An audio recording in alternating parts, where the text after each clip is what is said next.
Welcome to the channel, I'm James. Today we're looking at Pepsi. They have just released their Q2 earnings for 2022 and we're going to be going through these updated numbers right now. Then we're going to be going to my stock valuation spreadsheet, putting these numbers in our automated free cash flow, discounted free cash flow models and Buffett Graham intrinsic value models to see if this stock is a buy or a sell.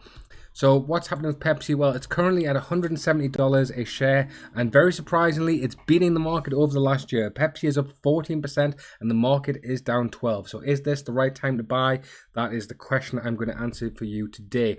Just before we look at the earnings, let's just quickly go back to my sheet and let's add in Pepsi. Everything here will update and we will get the relatively recent earnings numbers just before the Q2 earnings today, but you can see here we've got Pepsi, we've got the market cap, PE, earnings per share, PE of 23, earnings per share 7.3, 1.4 billion in shares, a $4.60 dividend, which is a 2.7% dividend yield, and we have the revenues, net income, and free cash flow for the last 5 years, 2021 to 2017, and the trailing 12 months without the most recent earnings, and we're going to be putting those numbers in right now. But you can see the revenue has increased 63 billion to 79.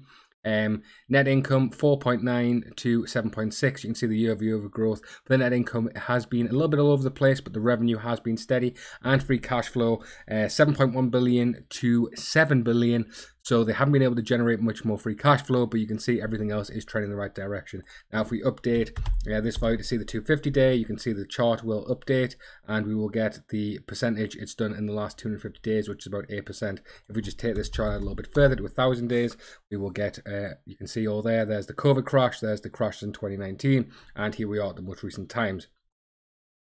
So if you're interested in this sheet, please check out my Patreon, links are in the description, but let's look at Pepsi's financials. We'll be looking at this side here. This is the 12 weeks ended or the previous quarter for revenue. So revenue has gone from 19.2 billion to 20.2. So that is, once again, revenue is increasing. Excellent to see. Next, is the company profitable? Yes, but profit is down 2.3 billion to 1.4. But if we look at the 6 months, you can see the relative time for the 6 months, it is up 4 billion to 5.6. So yes, the quarter hasn't been as good compared to the previous one, but if we take in the last 6 months, it is improving still. And then we also like to look at the free cash flow. How do we get free cash flow? Cash from operating activities minus capital expenditures. Net cash from activities is down 2.3 billion to 1.8, and capex is up 22 million to 222. So that gives us a free cash flow of around about $1.65 billion. Now, if we go to Yahoo Finance, we can see the most recent quarter numbers, ignoring the earnings that were released today, and we can get a revenue, if we add all these up together, of 81 million. The net income is around about 9.2, and the free cash flow, I'll just show you now, is about 3.8. So let's add these into our sheet and see what this gives us as values. The first number, as I said, net income is 81 billion. Then the net income is about 9.2 billion. And then finally, free cash flow 3.8 billion. And this will update the sheets above with the most recent numbers. Yep, we can see everything is all changed here. So what is this going to give us? This is going to give us the averages based on these numbers, and we can do some tweaking after that. But discounted free cash flow model says the stock is a buy, $232 a share based on averages. Now let's see if we can look at these numbers and see if they're a little bit better. Net income to free cash flow, I would say that it's probably closer to about 80%. So I'm going to drop that down a little bit. Because you can see there's been a pretty high and wildly known numbers, but I think 2020 and 2019 are a bit more realistic. Revenue, I would say actually this could probably be brought down a little bit because 2021 is such a good year. Now, can Pepsi continue this? I'd say 6% is fair. I think this is a bit of an outlier, but 6% increasing is about fine. And the net income margins, this number looks about as fair as well, but I think they are going to be able to increase their net income. So let's do that at about 12.5. And then that actually gives us a share price of $218 a share, which is still a buy, but obviously discounted free cash flow does like this stock. Next, we're looking at Buffer Graham intrinsic value models. What does this do? It takes the share price, earnings per share, based on the expected growth and the AAA bond yield. So let's go to the link here. This is the only part of the sheet that isn't automated. Hopefully to get this into the website in the future, but the growth of Coke, it's because I saw Coca-Cola company there. It's similar to Pepsi, but it's not Pepsi. 7.48%. So let's add that into our sheet. 7.48%. And we'll check the AAA yield of the bond. It hasn't changed. 4.24%. I would check this every so often because these can change pretty dramatically. It was dropping down and got to about 2.3, but it's dropped, increased since. So I would say keep an eye on this. But it doesn't have to be automated. And there you go. What does that give us? A fair value of $177 a share, and a Graham price, which is at a 25% margin of safety, is 133. So both models do say it is a buy, but the discounted free cash flow model likes this stock a little bit more. Finally, what I want to do is just have a look at some technicals here. The first thing I like to do is look at moving averages.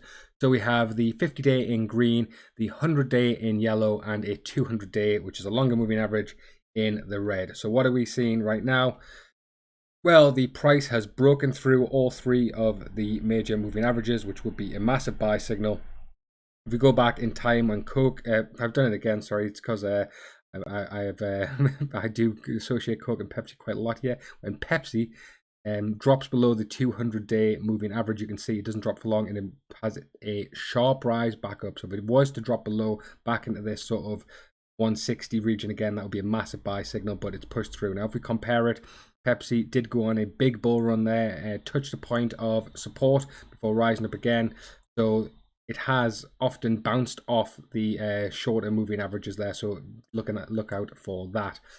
The next thing I like to look at is the RSI, is the stock in overbought or oversold regions. So let's just add the relative strength index in here.